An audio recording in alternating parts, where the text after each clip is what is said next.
Okay, last time जो है हमने लिक्विडिटी रेशियोज के हवाले से डिस्कस किया था।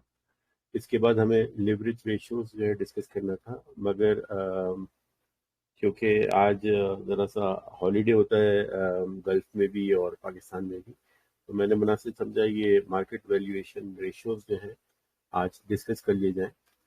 और क्योंकि इसकी जो है ना तकरीबन सभी को जो भी इन्वेस्टर हैं शॉर्ट टर्म या लॉन्ग टर्म उनको ज़रूरत पड़ती रहती है। बाकी के जो रेशियोज हैं ऑब्वियसली वो लॉन्ग टर्म इन्वेस्टर के लिए बहुत इंपॉर्टेंट है। मगर ये कि नॉर्मली जो बात होती है और लोगों की जो नॉलेज होती है स्टॉक मार्केट के हवाले से, तो वो ज़्यादातर इन रेशियोज के हवाले से बात कर रहे होते हैं। तो हम इनके हवाले से जो है डिस्कस करते हैं। अच्छा जी, what are the market valuation ratios, ठीक है। तो बेसिकली यहाँ पर जो है ना जितनी भी करंट मार्केट वैल्यू है ना, स्टॉक प्राइस जो चल रहे होते हैं बेसिकली उसके हवाले से जितनी भी मतलब सीक्वेंस या जितने भी रेशियोज बन सकते हैं वो हम देख रहे होते हैं। तो बेसिकली इसके जो ओवरऑल जो रेशियोज हैं सारे, उसके अंदर स्टॉक प्राइस जो है ना इट मैटर्स।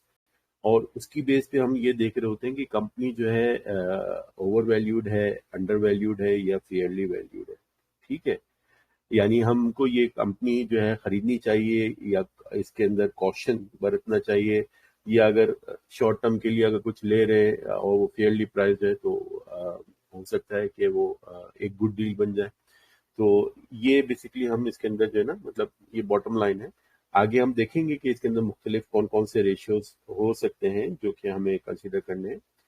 तो देखिए इसके अंदर जो है होपफुली कलर सबको नज़र आ रहा होगा।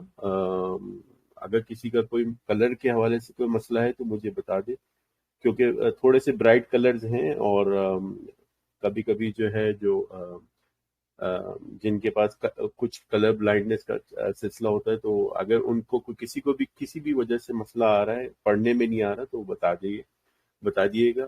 चाहे प्राइवेट में बता दें या वैसे ग्रुप चैट में बता दें।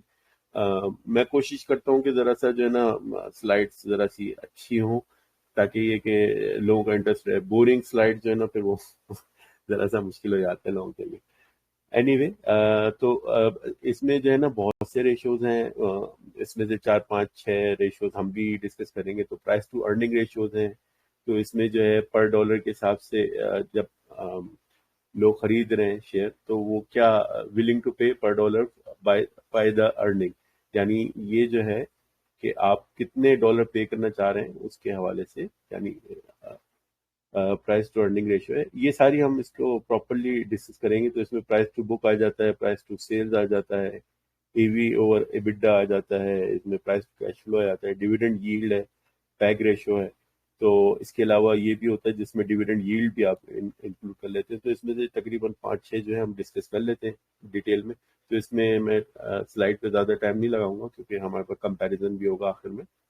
तो मैं आगे फॉरवर्ड करता हूँ। अच्छा जी, प्राइस टू अर्निंग रेशियो जो है बेसिकली क्या बता रहा होता है? प्राइस टू अर्निंग रेशियो जो है is the valuation that company share price to its earning per share. तो बेसिकली जो है शेयर प्राइस जो करंटली मार्केट में शेयर प्राइस चल रही है, और डिवाइड बाय अगर आप अर्निंग पर शेयर उसकी करेंगे, तो ये बेसिकली आपको जो है ना इसकी वैल्यूएशन बताएगा प्राइस टू अर्निंग रेशियो की। अच्छा, इसके अंदर फॉर्मूला देख लेते हैं कि फॉर्मूला क्या है। तो बेसिकली हमने तो बात की थी कि जी शेयर प्राइस और अर्निंग पर शेयर, ये यहाँ पर तो हम कुछ और ही बात कर रहे हैं। हम यहाँ पर मार्केट कैपिटलाइजेशन और नेट इनकम की बात कर रहे हैं। तो अगर इसको देखा जाए, ये मेन फॉर्मूला है इसका, मगर इसको अगर देखा जाए तो मार्केट कैपिटलाइजेशन कहाँ से बनती है? मार्केट कैपिटलाइजेशन बनती है आपके जो नंबर ऑफ आउटस्टैंडिंग शेयर्स हैं into the current market price या शेयर प्राइस। ठीक है, तो अगर इसको देखेंगे तो ये बेसिकली मार्केट कैपिटलाइजेशन बना रही है। और फिर अगर अर्निंग पर शेयर अगर हम देखते हैं तो उसके अंदर जो आपके net income minus preferred dividend वो होते हैं जो प्रीफर्ड शेयर्स होते हैं। तो वो बेसिकली काउंट नहीं होते, हम एक्यूरेसी के लिए हम उसको काउंट नहीं करते। तो ये एक्चुअल इसका फॉर्मूला है। और अगर मतलब माइनस प्रीफर्ड शेयर और फिर divide by number of outstanding shares. तो अगर हम इसको जो है अब कन्वर्ट करते हैं क्योंकि हमें पता चल गया यहाँ पर आउटस्टैंडिंग शेयर है, यहाँ पर आउटस्टैंडिंग शेयर्स हैं। तो अगर हम इसको सिंप्लीफाई कर देते हैं तो फिर हमारे पास आ जाता है शेयर प्राइस यहाँ से, और ये जो है आपका अर्निंग पर शेयर। ठीक है, क्योंकि वो जो वैल्यूज है वो कैंसिल हो गई। तो मैं आपको कॉम्प्लिकेट फॉर्मूले में कॉम्प्लिकेशन नहीं लाना चाह रहा, मगर सिर्फ मैं बताना चाह रहा हूँ कि अगर आपको मार्केट कैपिटलाइजेशन अगर किसी कंपनी की पता चल रही है तो उससे भी आप शेयर प्राइस निकाल सकते हैं, प्रोवाइडेड अगर आपके पास उसके नंबर ऑफ शेयर्स मौजूद हो। मैंने ये स्पेशली पॉइंट रखा है यहाँ पर मार्केट कैपिटलाइजेशन के हवाले से, ताकि लोग जो अभी जैसे सऊदी मार्केट में तकरीबन 3 आईपीओ आ रहे हैं, तो यूजुअली जो है, क्योंकि जाहिर बात है आईपीओ है तो आपको जो है शेयर प्राइस तो नहीं पता होता, मगर शेयर प्राइस आप पता कर सकते हैं किस तरह से, मार्केट कैपिटलाइजेशन निकाल कर। ठीक है, तो मार्केट कैपिटलाइजेशन अगर आपको पता है, आपको आउटस्टैंडिंग शेयर्स पता है, तो फिर आप जो है उसकी शेयर प्राइस भी निकाल सकते हैं इजीली। ठीक है, तो इसमें कंफ्यूजन वाली बात नहीं है, एक दफा और देख लिएगा, मैं और मजीद जो है जितने भी रेशियोज आ रहे हैं उसमें भी दिखाऊंगा, तो उससे जो है आपको और क्लियर आइडिया हो जाएगा। अच्छा, एक चीज ये है कि ये तो हम जैसे निकाल रहे हैं, तो ये तो अभी जैसे करंट मार्केट प्राइस है उसके हवाले से और फिर अर्निंग पर शेयर के हवाले से निकाल रहे हैं। ठीक है, मगर प्राइस टू अर्निंग रेशियो जो है आप लास्ट 12 मंथ का भी देख सकते हैं, जो कि ट्रेलिंग 12 मंथ कहलाता है, टीटीएम। आपने बहुत बहुत सी जगहों पे, बहुत सी वेबसाइट्स पे देखा होगा, ट्रेडिंग व्यू में और इन्वेस्टिंग.com पे, याहू फाइनेंस में, हर जगह लिखा होता है टीटीएम। तो वो ट्रेलिंग 12 मंथ का जो है ना, जो अर्निंग आ रही होती है, तो वो उसके हवाले से जो है आप जो है इसकी ट्रेलिंग पीई जो है वो कैलकुलेट कर सकते हैं। और अगर जैसे आपको फ्यूचर अर्निंग्स के हवाले से एस्टिमेट करना है, आपको कुछ रिपोर्ट्स वगैरह भी मिलती हैं एनालिस्ट के थ्रू, ब्रोकरेज हाउस के थ्रू, तो वो फॉरवर्ड पीई कहलाता है कि अगले 12 मंथ में वो क्या देख रहे हैं कि क्या अर्निंग होने वाली है, तो उसके हवाले से जो है वो फॉरवर्ड पीई कहलाता है। तो कभी कभी ट्रेलिंग पीई और फॉरवर्ड पीई ये रेफरेंस होता है, तो आपको आइडिया होना चाहिए कि क्या चीज़ है। ठीक है, अगर हम स्ट्रेट फॉरवर्ड देख रहे हैं कि लास्ट ईयर क्या रहा, तो उसका जो शेयर प्राइस था, एवरेज शेयर प्राइस, और फिर उसके बाद अर्निंग पर शेयर जो है वो आप देख सकते हैं। और इससे, और अगर मतलब आपको एक्टिवली देखना है आज के वक्त कि क्या ईपीएस चल रहा है और आज क्या शेयर प्राइस है, तो उससे जो है आपकी प्राइस टू अर्निंग रेशियो आ जाएगा। अच्छा, तो ये आ तो जाएगा, तो इससे फायदा क्या होगा, तो हम वो देख लेते हैं कि इसकी इंटरप्रिटेशन क्या है। तो बेसिकली अगर हायर रेशियो आ रहा है, प्राइस टू अर्निंग रेशियो या पीई रेशियो, हम आसानी के लिए पीई रेशियो कह देते हैं, तो अगर ये आ रहा है तो ये कह रहा है कि मार्केट जो है इस कंपनी को प्रीमियम पे ले रही है, यानी ये एक प्राइस जो है हमें ज्यादा लग रहे हैं, मगर मतलब मैं अगर इसको दूसरी तरह से ट्रांसलेट करूं कि वो जो है प्राइस जो है हाई चल रहे हैं, यानी वो प्रीमियम पे चल रहे हैं। हो सकता है कि इससे कम पे मिल सकते थे, मगर अभी जो है मार्केट कंपनी को जो है उसको प्रीमियम पे ले जा रही है, क्योंकि उसका जो पी है रेशियो है वो हाई है।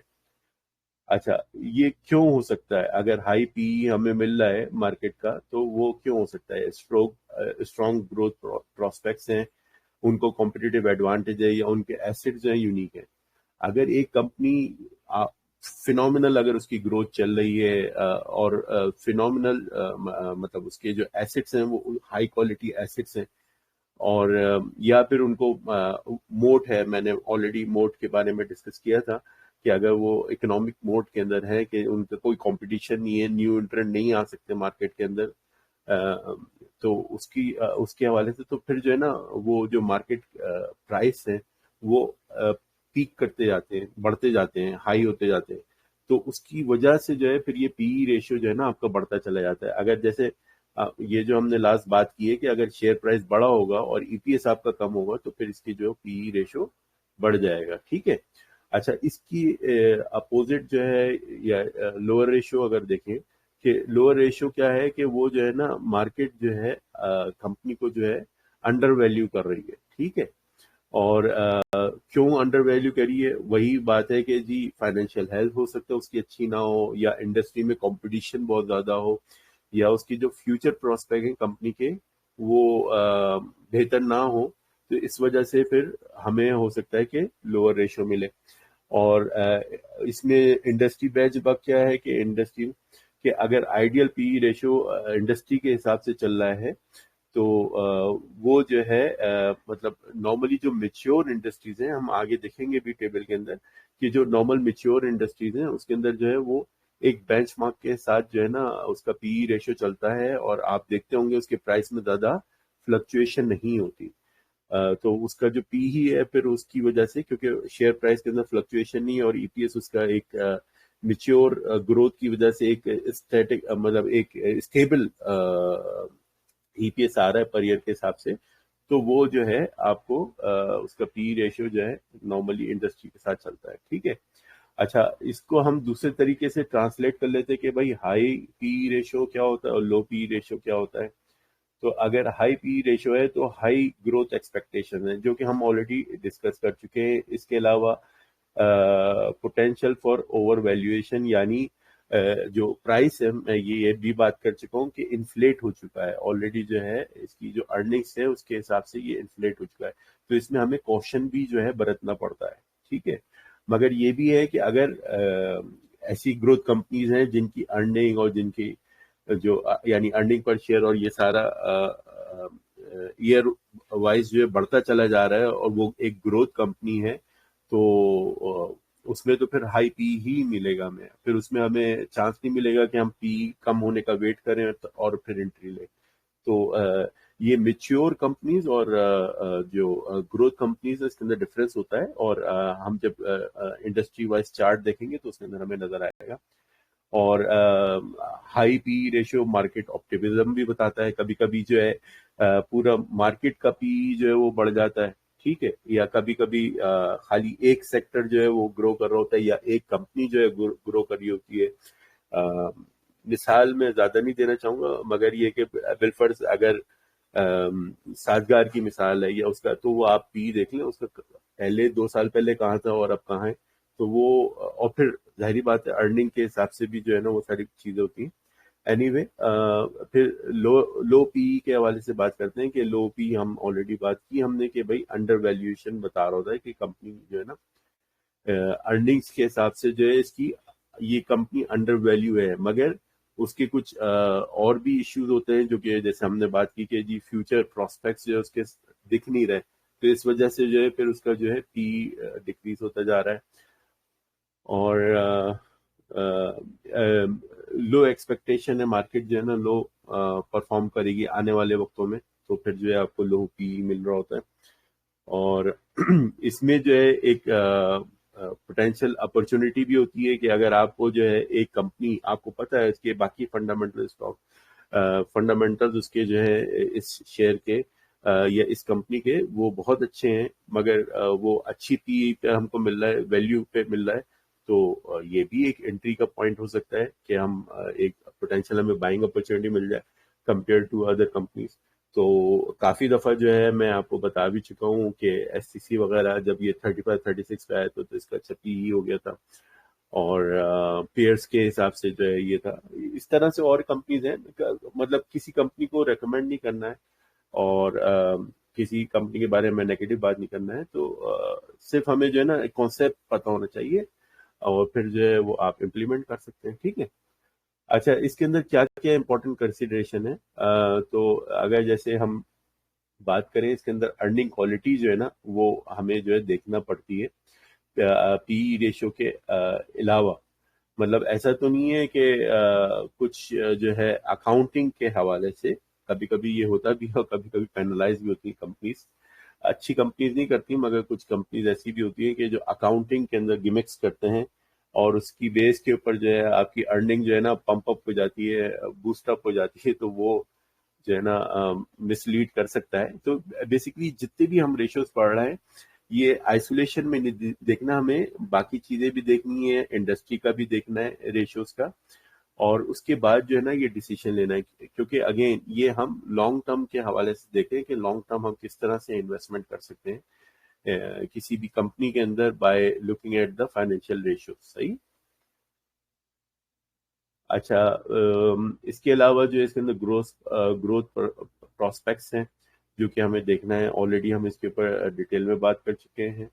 और डिविडेंड यील्ड जो है, डिविडेंड यील्ड वो इम्पोर्टेंट होती है। ये हम इसको पूरा टॉपिक डिस्कस करेंगे। तो डिविडेंड यील्ड जो है बहुत इंपॉर्टेंट है पी से रिलेटेड जो है वो फिनोमेना उसके अंदर देखने के लिए। अच्छा, अब इंडस्ट्री वाइज जो है वो बात कर लेते हैं कि अगर हम हमारे पास जो एसिड हैवी इंडस्ट्रीज हैं, हम ये जितनी भी रेशियोज हैं हम ये इंडस्ट्री वाइज हम डिस्कस करते जा रहे हैं। जो नए हजरात हैं उनको आइडिया देने के लिए मैं बता रहा हूँ, जो हमारे साथ साथ से चल रहे हैं तो उनको पता ही। तो ये वेरी करता है, इसके अंदर पीई रेशियो नॉर्मली जो है लोअर हो सकता है क्योंकि ग्रोथ पोटेंशियल जो है लोअर होता है जो एसिड हैवी इंडस्ट्रीज हैं। मगर जो एसिड लाइट इंडस्ट्रीज हैं उनमें हो सकता है कि हाई हो, क्योंकि उसके अंदर ग्रोथ पोटेंशियल होता है, इंटेंजिबल उसके अंदर एसिड होता है उसका। अच्छा जी, कॉम्पिटिटिव इंटेंसिटी यानी हाई कंपटीशन मार्केट में जहाँ पर रिटेल फूड बेवरेज वगैरह है, तो वहाँ पर क्या होता है वो बेस करता है प्राइसिंग के हवाले से कि प्राइस क्या चल रहा है और मार्केट शेयर जो है उसका क्या चल रहा है। तो बहुत से ऐसे रेशियो देखेंगे आप, और आप ने पिछली भी स्लाइड देखी थी जो हमने पिछले रेशियो। तो मतलब कुछ जो कंपनीज हैं जो मुख्तलिफ इंडस्ट्रीज में बिलोंग करती हैं उनमें ज़्यादा इन चीज़ों में फ्लक्चुएशन नहीं आती। मगर ये चीज़ें उस वक्त मैटर करेंगी जब हम जो है दूसरे रेशियोज पढ़ेंगे, जब इन्वेंट्री टर्नओवर का रेशियो पढ़ेंगे और दूसरे रेशियो पढ़ेंगे, तो फिर आप देखिएगा इसके अंदर ये चीज़ों के अंदर जो है ना ये चीज़ें मैटर करेंगी। ठीक है, मगर जो अभी हम जो रेशियोज पढ़ रहे हैं तो हो सकता है उसमें ये चीज़ें आपको ना दिख रही हो और आप ये समझे कि ये खामा में मतलब डिस्कस हो रहा है। मगर जब हम फुल रेशियोज के हवाले से देखते हैं कंपनीज को, तो फिर वहां पर जो है ना वेरिएशन आती है। मगर फिर भी ऑब्वियसली यहाँ पर कुछ इंफॉर्मेशन हमको मिलती है कि भाई यहाँ पर जो वेरीज हो रही है। अच्छा, यहाँ पर जो है आपका इकोनॉमिक साइकिल आ गया, इकोनॉमिक कंडीशंस के हवाले से जो इसके अंदर बात हो रही है ऑब्वियसली। अच्छा, यहाँ पर जो है जैसे फ्यूचर ग्रोथ जो है ना ये एक है, क्योंकि हायर अगर हाई ग्रोथ हो रही है तो आपकी हायर एक्सपेक्टेशन है अर्निंग की। ठीक है ना, ग्रोथ किस तरह से हो रही है, ऑब्वियसली अर्निंग में हो रही होगी ना, तो वो जो है यहाँ पर आपको ये हायर रेशो मिल सकता है। और अगर जैसे ग्रोथ नहीं है तो फिर ये लोअर रेशियो मिलेगा। जो मेच्योर कंपनीज हैं तो उनकी जो है ग्रोथ कम होती है, स्टेबल रहती है, प्राइस भी स्टेबल रहती है, तो उसके अंदर आपको पी भी जो है तकरीबन स्टेबल ही मिलेगा, सही है, या कम मिलेगा। और रेगुलेटरी इन्वायरमेंट वेरीज, तो इसमें इतना कोई फर्क नहीं पड़ता। ठीक है, तो ये प्राइस टू अर्निंग हमने बात की है। अब इसी से रिलेटेड एक और चीज है जो कि हम पैग रेशियो कहते हैं। तो पैग रेशियो भी देख लेते हैं कि पैग रेशियो क्या होता है।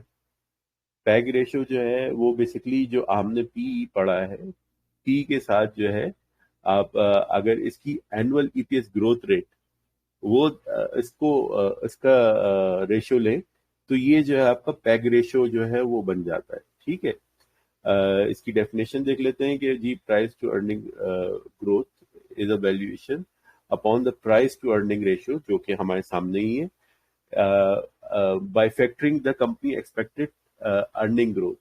अच्छा, अब इसके अंदर जो है ये जो अर्निंग ग्रोथ है ये बेसिकली क्या है, एनुअल ईपीएस ग्रोथ। तो ये बेसिकली जो आपकी ईपीएस जो पहले थी उसको आप मतलब इस एंडिंग ईपीएस से डिवाइड बाय बिगिनिंग ईपीएस अगर आप ये ले लेते हैं तो ये आपको परसेंटेज में जो है इसका ईपीएस ग्रोथ रेट मिल जाता है। अच्छा, ईपीएस ग्रोथ रेट ऑब्वियसली अगर आपको देखना है तो ये बेसिकली कहीं स्टेटमेंट में तो नजर नहीं आएगा, मगर हाँ ये जो वैल्यू आपको मिल सकती है वो एनालिस्ट की फोरकास्ट से मिल सकती है। हिस्टोरिकल ग्रोथ रेट जो है उसका 5 साल का नॉर्मली लिया जाता है वो, या कंपनी का जो बिजनेस आउटलुक है कि भाई आपको पता है कि अब सीमेंट सेक्टर चल गया है और अब जो है ना धड़ाधड़ सीमेंट के बैग्स बिकेंगे, तो फिर उसके हिसाब से एक्सपेक्टेशन जो है वो क्या कर रही है मार्केट, तो उसके हिसाब से तो ये मतलब एनुअल ईपीएस ग्रोथ रेट।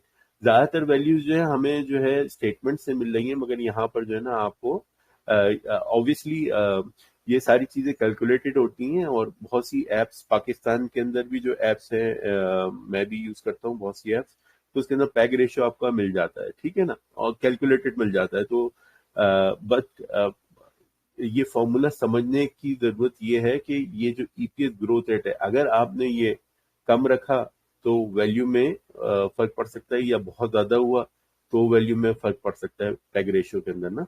तो ये जरूर देखना है कि जो वैल्यू ली है, कैलकुलेट की है ऐप ने, तो कहीं ऐसा तो नहीं है कि वो एबनॉर्मल जो है कैलकुलेशन आ रही है। अच्छा, हम इसकी इंटरप्रिटेशन देख लेते हैं। वो इंटरप्रिटेशन बहुत इंपॉर्टेंट है किसी भी कंपनी के लिए, डिसीजन मेकिंग के लिए, कि वो ओवर वैल्यूड है या अंडर वैल्यूड कंपनी है या फेयर वैल्यू कंपनी है। तो हम वो किस तरह से पता करेंगे? ठीक है, अगर रेशियो जो है हमारा ये 1, यानी ये न्यूमेरिकल वैल्यू में आ रहा है, तो अगर पैग रेशियो 1 से ज्यादा होगा तो वो ओवर वैल्यूड कंपनी समझी जाएगी। ठीक है ना, क्योंकि उसके अंदर अर्निंग जो है उसकी कम है। अगर एनुअल एक्सपेक्टेड ग्रोथ रेट अगर हम देखें, एक मिनट में कोशिश करूंगा कि वापस जाऊं, तो अगर यहाँ पर आपकी वैल्यू कम है तो ऑब्वियसली जो न्यूमरेटर आपकी वैल्यू है वो हाई वैल्यू होगी और आपका जो रेशियो है वो 1 से ज्यादा बढ़ जाएगा। तो अगर ग्रोथ रेट कम है तो जाहिर बात है वो फिर ओवर वैल्यूड कंपनी हो गई ना। तो ये पैग रेशियो जो है पीई रेशियो के साथ मिलाकर जो है ना हमको देखना चाहिए। तो वही बात हो रही है यहाँ पर कि अगर किसी की वैल्यू 1 से ज्यादा है तो वो ओवर वैल्यूड कंपनी हो सकती है। ठीक है, और investors are paying more than a dollar for every dollar expected earning growth. यानी हम वीजा वी देख रहे हैं कि अगर $1 के ऊपर हमें कितना हम कमा रहे हैं, तो वो ये अर्निंग ग्रोथ के हवाले से कि हम कितना इसकी जो एक्सपेक्टेशन कर रहे हैं, तो ये उसके हवाले से देख रहे हैं। अच्छा, अब अगर ये लेस देन 1 हो जाए तो लेस देन 1 जो है फिर हम को ये जो है सूट कर रहा है और ये अंडर वैल्यूड शेयर हो सकता है। ऑब्वियसली हमें बाकी फैक्टर्स देखने जरूरी हैं, मगर ये कि अगर ये अंडर वैल्यूड कंपनी है तो फिर ये हम शॉर्ट लिस्ट कर सकते हैं। ठीक है, अगर कंपेयर इंडस्ट्री कंपैरिजन कर रहे हैं और वैसे जो है मार्केट के हवाले से, तो फिर जो है इसको शॉर्ट लिस्ट किया जा सकता है। अगर ये रेशियो 1 के करीब करीब आ रहा है तो फिर जो है ये फेयरली वैल्यूड कंपनी है। फिर जो है हो सकता है कि इसकी जो कंपनी के प्रोजेक्ट और न्यूज की बेस के ऊपर जो है ये कंपनी ऑपरेट करे। और हो सकता है कि शॉर्ट टर्म के लिए हो सकता है कंपनी अच्छी हो, मगर अगर जैसे लॉन्ग टर्म में हम डिसीजन लेंगे तो फिर हम पैक रेशियो जो है देख रहे होंगे कि लेस देन 1 अगर चले तो वो हो सकता है कि अंडर वैल्यूड कंपनी हो और उसके अंदर फिर हम अ, उसको ग्रैब करें। अच्छा, इसको अगर हम हाई और लो के हवाले से देख लेते हैं कि अगर हाई पैग रेशियो मिल रहा है तो जैसे हमने बात की कि ओवर वैल्यूएशन है, इसकी जो फ्यूचर ग्रोथ है, मतलब वो फ्यूचर वैल्यूएशन के हवाले से ये हाई ओवर वैल्यूएशन पे चल रही है। और हाई पैग रेशियो जो है हायर एक्सपेक्टेशन भी बताता है कि मार्केट जो है बड़ा हाई एक्सपेक्ट कर रही है इस कंपनी से। और आगे जाकर जो है ग्रोथ चैलेंजेस जो है ना, मतलब ये आ सकते हैं कंपनी के अंदर। और अगर जैसे लो के हवाले से बात करें तो ये अंडर वैल्यूएशन है, कंपनी जो है अंडर वैल्यू है। इसको हम देख सकते हैं कि ये अट्रैक्टिव इन्वेस्टमेंट अपॉर्चुनिटी हमारे लिए बन सकती है और इसमें जो है ग्रोथ पोटेंशियल है कि आगे जाकर जो है ये हमें अच्छी अर्निंग दे सकती है। अर्निंग ग्रोथ यानी, क्योंकि ये सारा अर्निंग ग्रोथ के हवाले से बात कर रहे हैं कि इसका जो है अर्निंग ग्रोथ बढ़ सकता है। अच्छा जी, इम्पोर्टेंट क्या है इसके अंदर? इम्पोर्टेंट कंसिडरेशन है क्वालिटी ऑफ अर्निंग ग्रोथ, ये इम्पोर्टेंट है इसके अंदर। Just a moment, peg ratio assume the company earning is sustainable and high quality. ठीक है, कि ये अगर जो इसकी कंपनी की सस्टेनेबिलिटी होनी चाहिए। ऐसा तो नहीं है कि ये वन टाइम गेन आ रहा है, तो ये हमें बहुत इंपॉर्टेंट है कि इसकी जो है ना कंटिन्यूस ग्रोथ चल रही हो, जो कि हम मॉनिटर कर सकते हैं। इंडस्ट्री का जो बेंचमार्क है वो हमारा जो है इसके अंदर हमें देखना जरूरी है, जैसे कि बात हुई है। और बाकी जो वैल्यूएशन मेट्रिक्स हैं, प्राइस टू सेल्स है, प्राइस टू बुक रेशियो है, पीई रेशियो है, डिविडेंड यील्ड है, ये सारे हमें देखना जरूरी है। हमको आइसोलेशन में पैग रेशियो नहीं देखना, सिर्फ आइसोलेशन में देखकर नहीं हो सकता काम। ठीक है। अच्छा, समराइज अगर इसको किया जाए तो PEG ratio is a valuable tool for accessing the company valuation relative to its growth prospect. और however it is important to consider the quality of earning based on the industry benchmark। और complete analysis जो हमें करना है इसके अंदर जरूरी है। अच्छा, इंडस्ट्री वाइज देख लेते हैं कि इंडस्ट्री वाइज क्या है। इंडस्ट्री वाइज जो है, अगेन इसकी एसिड हैवी और एसिड लाइट के ऊपर जो है कैन बी हायर और lower depending on the growth potential. क्योंकि इसमें हाई ग्रोथ कम होती है, एसिड्स के हवाले से जो है ज़्यादा इसके अंदर इन्वेस्टमेंट होती है आपकी, क्योंकि एसिड हैवी इंडस्ट्रीज है, तो इस वजह से इट कैन बी लोअर और कैन बी हायर। ठीक है, अच्छा, इसके अंदर जो है एक्सपेक्टेशन यही है कि हाई रहेगी, क्योंकि इंटेंजिबल एसिड होते हैं, एसिड हैवी नहीं है, तो इसके अंदर जो है आपके पोटेंशियल ज़्यादा है ग्रोथ का। ठीक है, और अगर हम कॉम्पिटिटिव के हवाले से बात कर लें, अगेन ये वेरी करता है, ये प्राइस पावर ये सेम वही चल रहा है इसके अंदर। इसके अंदर चेंजेस जो हैं वो यहाँ पर आ रही हैं आपकी जो है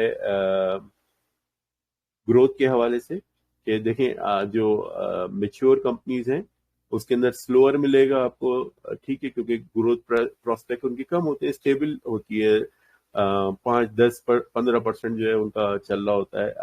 हो सकता है इससे कम ही हो, क्योंकि ये मेच्योर कंपनीज होती हैं, मगर जो ग्रोथ ओरिएंटेड कंपनीज हैं उसके अंदर आपको ये टैग रेशियो लोअर मिलेगा, और ऑब्वियसली वो फिर हम अंडर वैल्यू की बात कर रहे हैं। ठीक है, अच्छा, ये बाकी वेरीज ही कर रहे हैं। अच्छा, अब इसके बाद जो है आ जाता है आपका प्राइस टू बुक रेशियो। उम्मीद है मेरी पेस नॉर्मल होगी, क्योंकि आज रेशियोज हमें ज़्यादा डिस्कस करने, लास्ट टाइम 3 थे रेशियो, मगर आज हमारे पास तकरीबन 6-7 रेशियोज हैं। तो थोड़ा सा मैं तेज चल रहा हूँ, मगर अगर आपको दिक्कत हो रही है समझने में तो मैसेज करके बताइएगा। फिर जो है प्राइस टू बुक रेशियो आ जाता है, कि इसके अंदर जो है आपकी जो कंपनी के शेयर प्राइस है, उसको जो हम बुक वैल्यू के हिसाब से जो है ना रेशियो निकाल रहे होते हैं। और बेसिकली अगेन ये जो है हमें, क्योंकि मार्केट वैल्यूएशन रेशियोज है ना सारे ये, तो हमें अंडर वैल्यू और ओवर वैल्यू कंपनी का बता रहा होता है कि ये अंडर वैल्यू कंपनी है या ओवर वैल्यू। अच्छा, तो इसको अगर देखा जाए तो क्या है, market capitalization divide by the net book value. ठीक है, अब इसको जो है नॉर्मली जो है इसको हम शेयर प्राइस डिवाइड बाय वो जो share price divide by book value पर शेयर देखते हैं। तो बेसिकली ये जो आपका बुक वैल्यू पर शेयर है, इसके अंदर आपकी ये जो टोटल शेयर इक्विटी हो गई, इसमें से प्रिफर्ड इक्विटी निकाल देते हैं, और ये जो है आपका आउटस्टैंडिंग शेयर होगा। मार्केट कैपिटलाइजेशन का हम ऑलरेडी देख चुके हैं, तो अगर हम इसको कन्वर्ट करें तो बेसिकली ये फॉर्मूला जो है नॉर्मली जनरली समझा जाता है कि share price divide by the book value पर शेयर।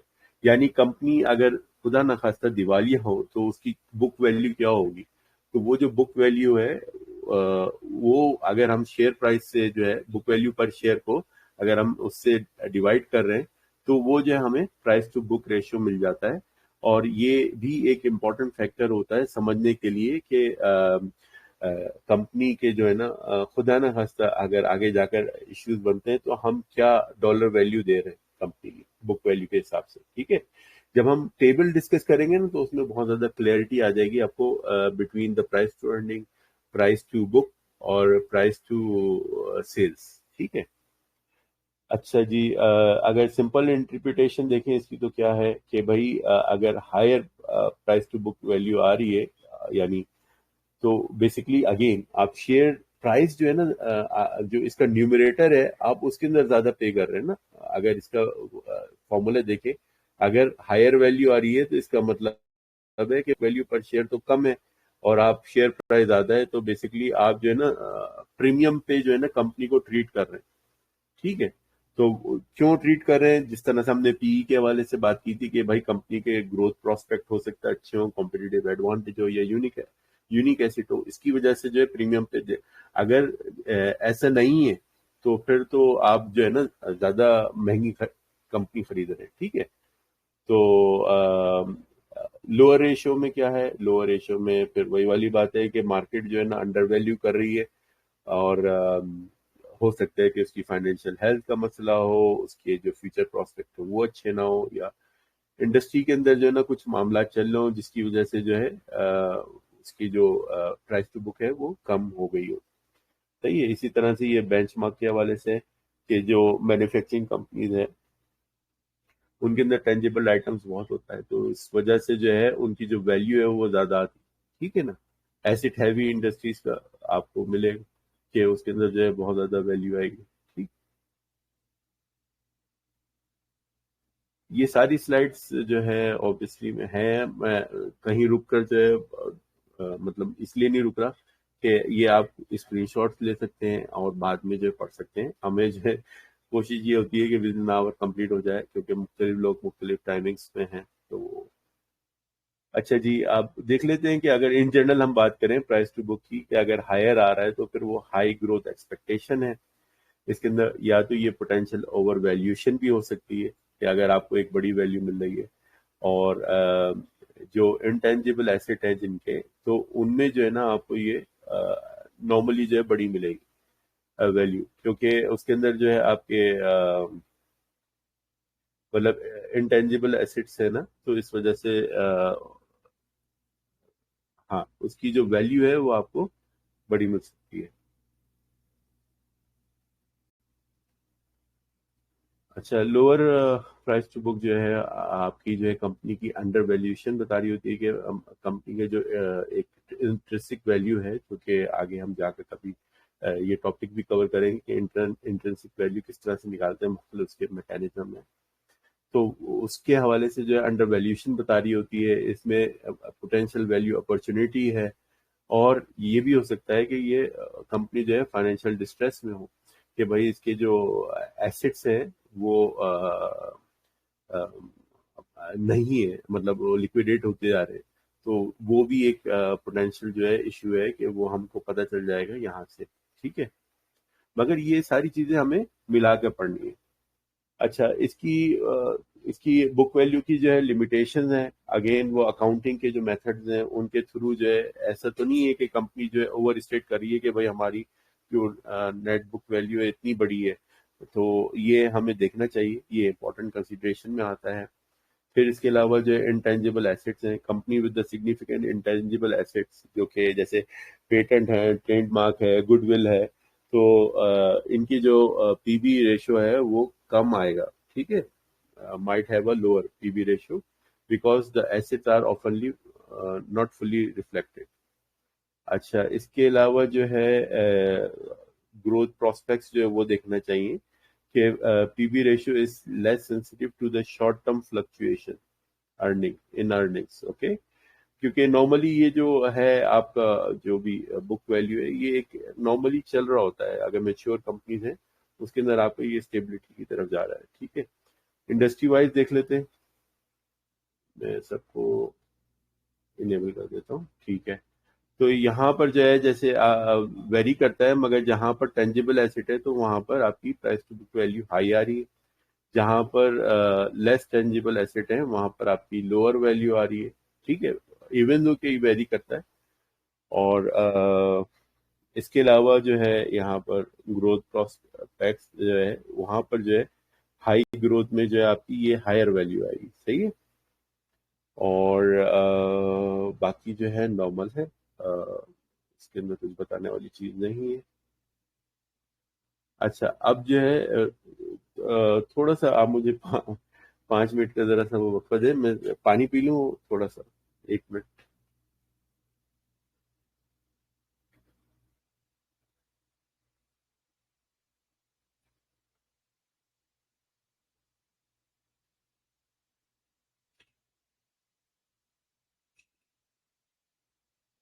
अच्छा, प्राइस टू सेल्स रेशियो जो है हम ये देख रहे होते हैं कि नॉर्मली जो कंपनीज प्रॉफिटेबल नहीं है, तो उसके अंदर हम पी रेशियोज जो है ना नहीं देख पाते, क्योंकि आप नेगेटिव अर्निंग में तो नहीं बात करेंगे ना, तो उनका तो पी रेशियो नेगेटिव में आएगा, तो वहां पर जो है फिर ये हम प्राइस टू सेल्स को जो है ना वो देख रहे होते हैं। ठीक है, तो ये इसकी डेफिनेशन है कि भाई कंपनी की जो मार्केट वैल्यू है उसका एनुअल जो रेवेन्यू है उस उससे जो हम इसका रेशियो लेते हैं, और अगर इसको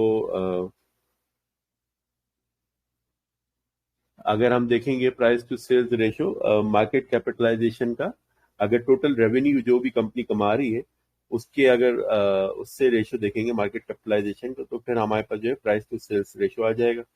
और इसको अगर हम मजीद सिंप्लीफाई करना चाहें तो हमें पता है कि मार्केट कैपिटलाइजेशन जो है outstanding share bye the share price, और टोटल रेवेन्यू जो आपका डिक्टेट करता है वो क्या है, नंबर ऑफ आउटस्टैंडिंग शेयर और सेल्स। तो अगर ये कैंसिल हो जाएंगे तो हमारे पास जो है share price over the sales per share जो है निकल आएगी। तो ये जो है बेसिकली प्राइस टू सेल्स हम इस तरह से कैलकुलेट कर रहे होते हैं। ऑब्वियसली ये चीज़ें कैलकुलेटेड होती हैं अगर आपके पास किसी ऐप की सब्सक्रिप्शन है या किसी कंपनी के, तो नॉर्मली ये फ्री में भी इंफॉर्मेशन मिल जाती है। तो अच्छा, इसकी इंटरप्रिटेशन अगर हम करना चाहें प्राइस टू सेल्स रेशियो की, कि अगर हायर जो कंपनी होती है तो नॉर्मली अगेन ये प्रीमियम पे ट्रीट कर रहे होते हैं हम इसको, और वही फैक्टर्स हैं जो कि पीई के हवाले से हैं कि स्ट्रॉन्ग ग्रोथ प्रोस्पेक्ट्स हैं, कंपेटिटिव एडवांटेज है, यूनिक एसेट्स हैं, और लोअर रेशियो में भी इसी तरह से जो है ना फिर हम देख रहे होंगे कि भाई अंडर वैल्यू कर रहे हैं कि इसकी कंपनी के जो है ना इश्यूज हो सकता है कि फ्यूचर में हो या फाइनेंशियल हेल्थ हो। तो मजीद जब एनालाइज करेंगे हम बाकी चीज़ों के साथ पढ़ेंगे तो फिर हमें ये चीज़ें क्लियर होंगी। तो आप देख रहे हैं कि price to earning, price to sales और प्राइस टू बुक के नॉर्मली जो इंटरप्रिटेशन रेशियोज की जाती है वो सेम ही है, और जब हम इसको डिफरेंस का चार्ट देखेंगे तो वहां से सही आइडिया होगा। अच्छा जी, हायर जो अगर प्राइस टू सेल्स रेशियो आ रहा है तो ये हाई ग्रोथ एक्सपेक्टेशन बता रहा है, पोटेंशियल ओवर वैल्यूएशन बता रहा है, और इंडस्ट्री जो है वो प्रीमियम के हवाले से बात हो रही है। लो के हवाले से अंडर वैल्यूएशन में कंपनी चल रही है, पोटेंशियल इन्वेस्टमेंट अपॉर्चुनिटी भी हो सकती है ये, या ये भी बता सकती है कि अगर lower price to sales ratio आ रहा है कि अभी अर्निंग नहीं है, तो हो सकता है कि फिर फाइनेंशियल डिस्ट्रेस भी हो, यानी कंपनी जो है आगे जाकर उसको फाइनेंशियल इश्यूज भी हो सकते हैं। ठीक है, यहाँ पर जो है अगेन इम्पोर्टेंट जो कंसिडरेशन हैं वो हमें देखनी चाहिए कि जी क्या कहते हैं, प्राइस टू सेल्स रेशियो जो है particularly companies with the strong revenue growth, ठीक है, as it focused on the company top line performance that then its profitability. ठीक है, तो यहाँ पर जो है ना आपकी जो टॉप लाइन है, सेल्स या रेवेन्यू टॉप लाइन कहलाता है, तो ये बेसिकली उसके ऊपर जो है ना काम कर रही होती है, उस रेशो से ये आ रही होती है।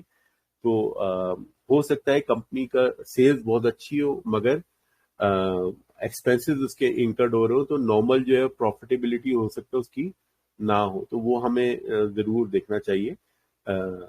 आइसोलेशन में जो है हम नहीं देखते। ठीक है, प्रॉफिटेबिलिटी के हवाले से बात आ जाती है कि जी PS ratio is not directly tied to the profitability, जैसे मैंने अभी यहाँ पर बात की वही बात जो है इसमें मजीद इलेबोरेट हो रही है।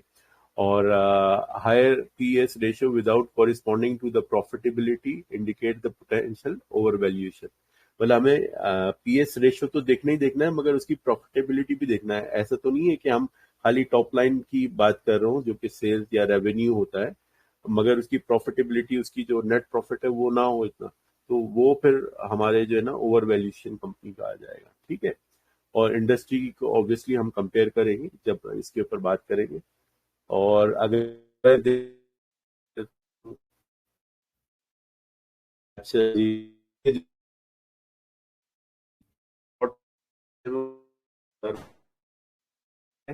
अगर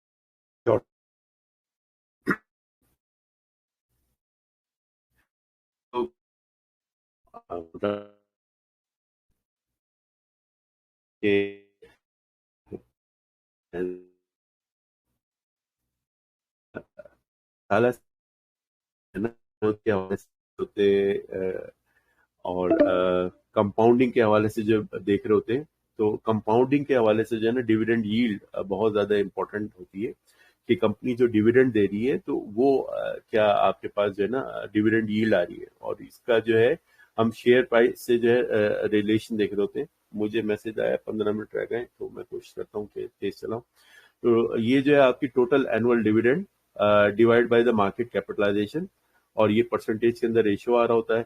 अगर हम इसको सिंप्लीफाई करना चाहें तो देखें एनुअल डिविडेंड पर शेयर जो है आपका, ये जो टोटल डिविडेंड है, तो अगर हम इसको सिंप्लीफाई करें तो क्या आ जाएगा कि जी annual dividend per share divide by the share price.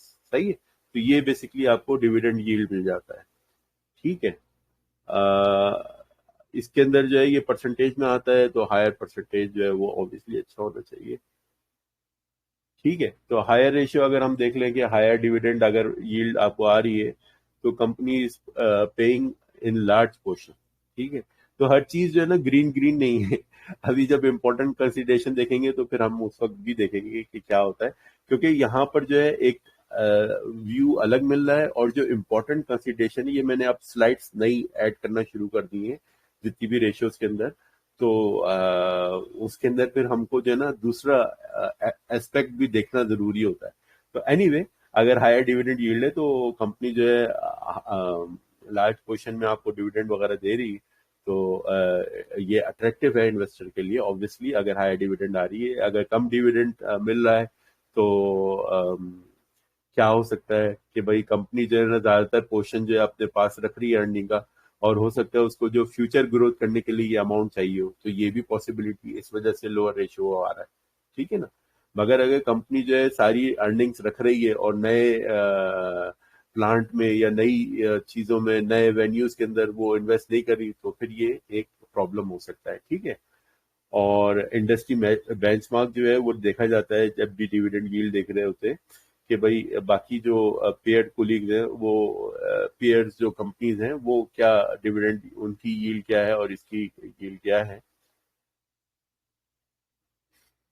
High dividend yield के हवाले से देख लेते हैं कि मेच्योर कंपनी में आपको अच्छा जो है एक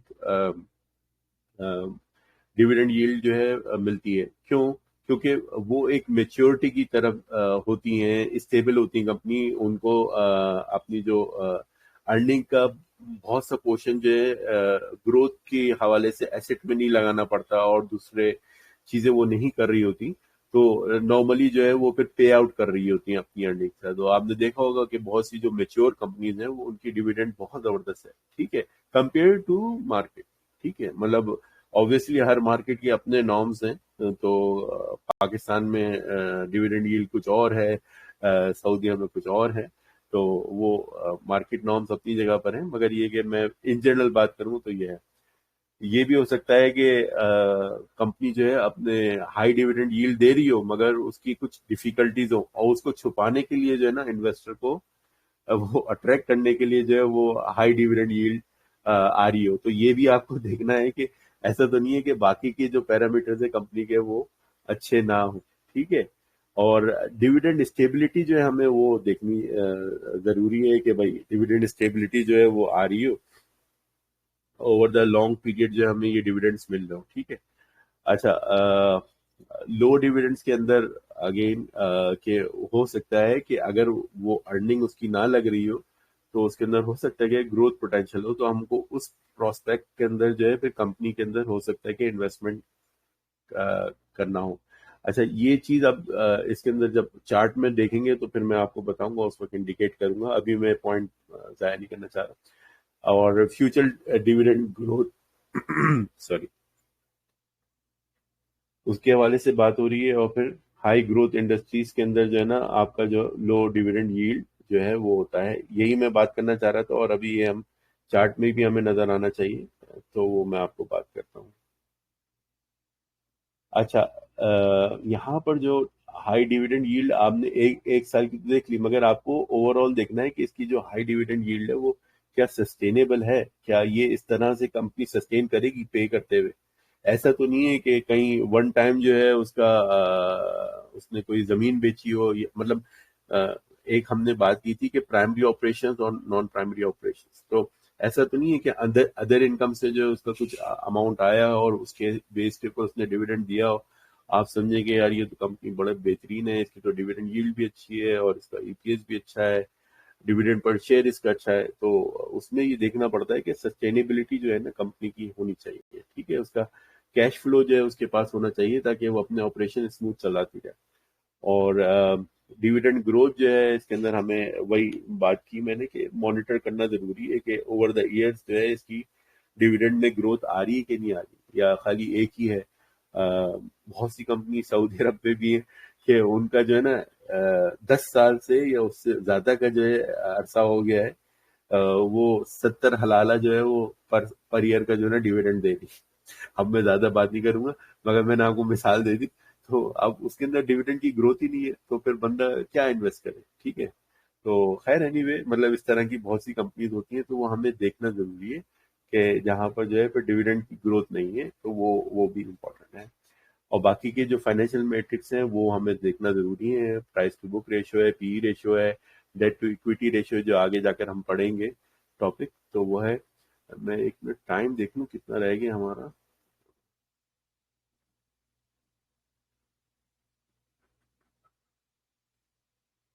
टाइम कितना रह गया, 9 मिनट है। ओके, मेरे पास टॉपिक जो है ज्यादा है आज।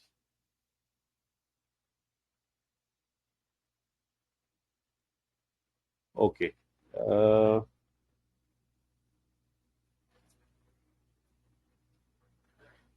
ये हम डिविडेंड यील्ड के हवाले से देख रहे हैं। इसके अंदर जो है नॉर्मली जो है वेरीज कर रही है, मगर जहां पर आपकी जो है हाई ग्रोथ है, ये मेच्योर कंपनी के अंदर आप देखेंगे कि जो मेच्योर कंपनीज हैं उसके अंदर आपकी जो है ना हायर वैल्यूज आ रही होती है, क्योंकि नॉर्मली उनकी डिविडेंड बेस्ड पॉलिसीज होती है, ठीक है ना।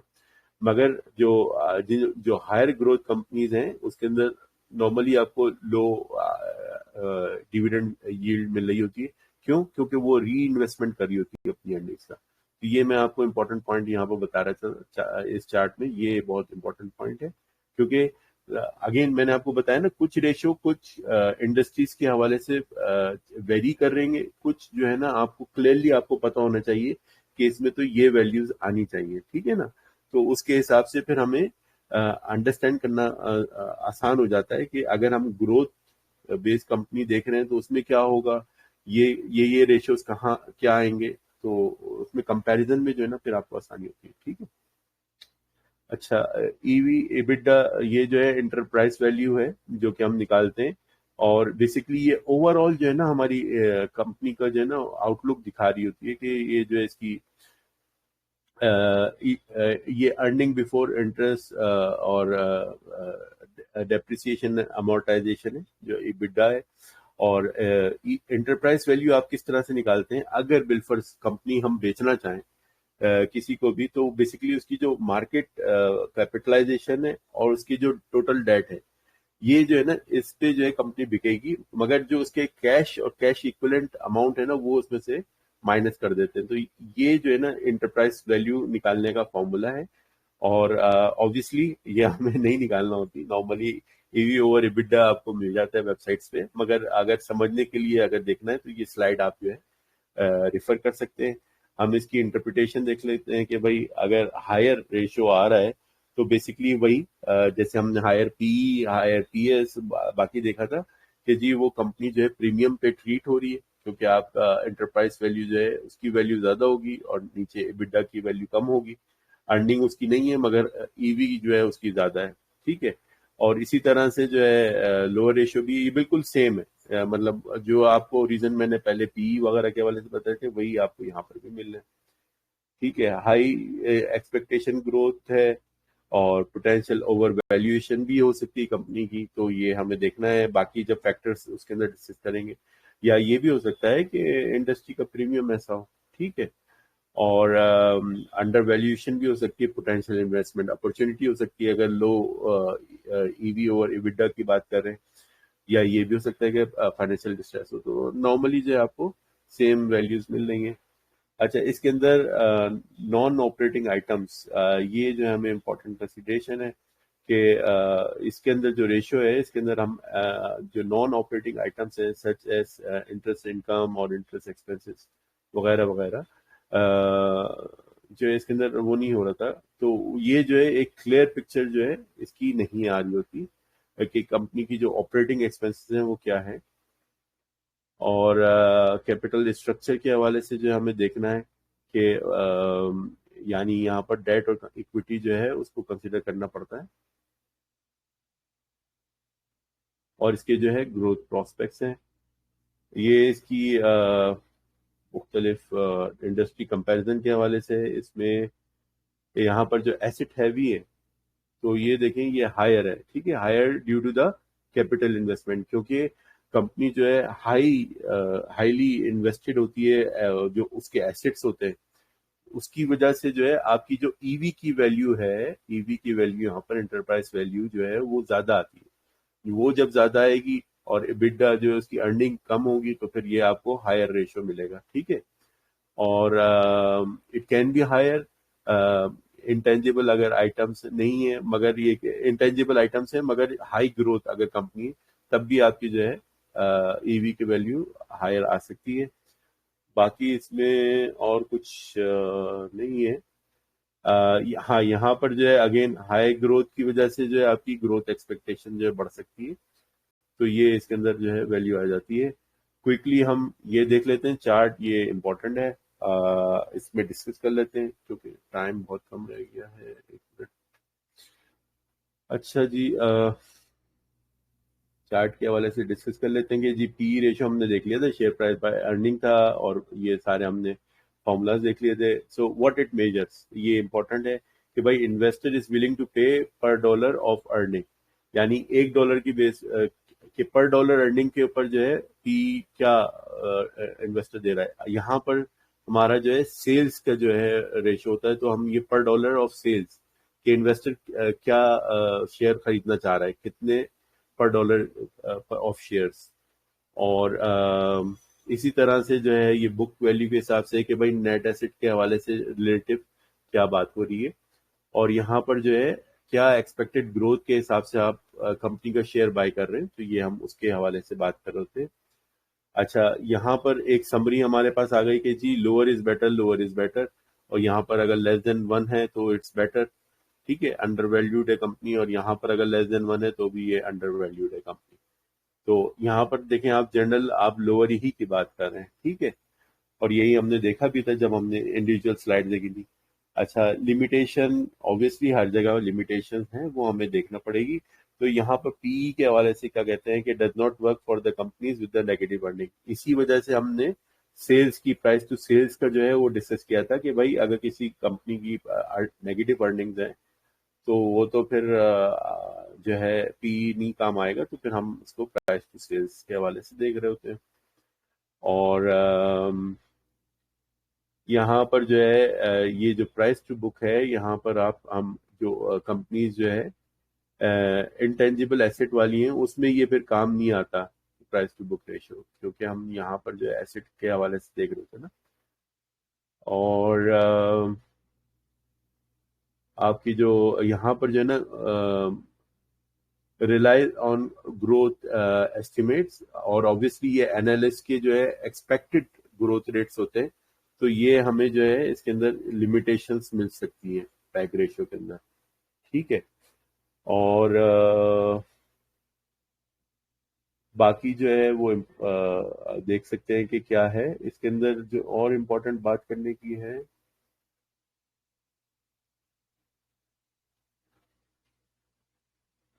ठीक है, नेक्स्ट हम स्लाइड पे देख लेते हैं इम्पोर्टेंस क्या है। इम्पोर्टेंस ये है कि रिलेटिव वैल्यूएशन जो है इसके हवाले से है।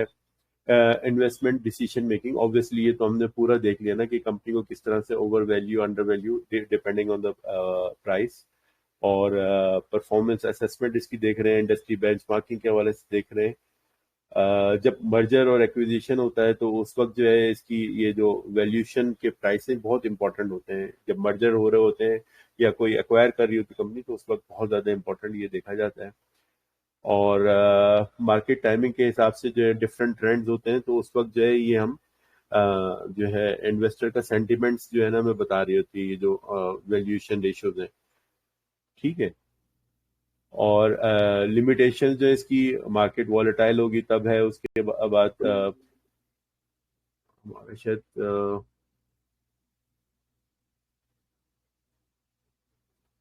खत्म हो गया। चले मैं बस रिकॉर्डिंग हो जाएगी ये आखिरी की, क्योंकि 2-4 मिनट के लिए मैं दोबारा गूगल का नहीं करता। तो खैर ये मार्केट की वॉलेटिलिटी बता रही है, और इसके अंदर जो है ये हाईली जो है इसकी जो है हिस्टोरिकल डेटा रिलायंस जो है, क्योंकि नॉर्मली पास्ट परफॉर्मेंस के बेस पे ये कैलकुलेट हो रहा होता है। तो फ्यूचर जो है वो हो सकता है कि ये रेशियोज हमें ना क्लियर बता रहे हो, और अकाउंटिंग डिफरेंसेस जो है वो बहुत इंपॉर्टेंट है। कभी कभी जो स्टेटमेंट की डिस्टॉर्शन है उसकी वजह से मसले होते हैं। कुछ इंडस्ट्रीज में ये फेवर करता है, कुछ इंडस्ट्रीज में फेवर नहीं करता, तो वो एक मसला है। और अगेन इसमें मैनिपुलेशन रिस्क है इंक्लूडेड, और इसके अंदर जो है डिस्क्रिपेंसीज होती हैं, और इसके अंदर कुछ आइटम्स जो हैं वो ऑफ बैलेंस हो जाते हैं, जिसकी वजह से जो है ये रेशियोज जो है हमारे इतने काम के नहीं रहते। तो ये आज मार्केट वैल्यूएशन का टॉपिक कवर कर लिया है। थोड़ी सी स्पीड ज़्यादा थी, मगर स्लाइड से आपको बहुत अच्छी इंफॉर्मेशन मिल सकती है, और सेशन भी रिकॉर्डेड होगा। तो थैंक यू वेरी मच आपका ज्वाइन करने का। तो इंशाल्लाह फिर मैं आपको क्लास स्केड्यूल दे दूंगा, आगे की क्लासेस का जो है आपको पता चल जाएगा। तो thank you very much for joining. मैं रिकॉर्डिंग स्टॉप कर रहा हूँ, और फिर हम ये अपना टेलीग्राम का सेशन भी क्लोज कर लेते हैं। Thank you.